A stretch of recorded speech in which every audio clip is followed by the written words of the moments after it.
বাড়িতে যদি কম চিংড়ি মাছ থাকে তাহলে লাউ চিংড়িটা আমি এভাবে করি। লাউটা একটু বড় করে কেটেছি, এবার ঘিয়ের মধ্যে জিরে আর শুকনো লঙ্কা ফোড়ন দিয়ে লাউটা দিয়ে তাতে একটু নুন দিয়ে নেড়ে চেড়ে ঢাকা দিয়ে গ্যাসটা আস্তে করে রেখে দেবো।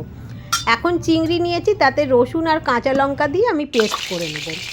এবারে একটা বড় সাইজের পেঁয়াজকে ছোটো করে কেটে আমি এখানে ভেজে নিচ্ছি। এটাও ঘি দিয়েছি, এখানে আপনারা সাদা তেল বা সর্ষের তেলেও করতে পারেন। পেস্ট করা চিংড়িটা দিয়ে দিলাম। এটা এবার খুব ভালো করে ভেজে নেব, একটু ভাজা ভাজা করে নিতে হবে। টমেটো দিলাম, হলুদ দিয়েছি, আর এটা ভালো করে ভেজে মিশিয়ে দেবো সেই লাউয়ের সাথে। বাড়িতে কম চিংড়ি মাছ থাকলে আমি এরম করি, যাতে সবার মুখেই চিংড়িটা যায়।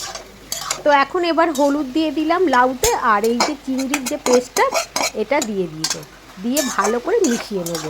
এখন একটু ভালো করে এটা মিশিয়ে নেব। কড়া ধুয়ে একটু জল দিয়ে ফুটিয়ে নিয়ে এতে দিয়েছি গরম মশলার গুঁড়ো আর শুকনো লঙ্কার গুঁড়ো। একদম রেডি।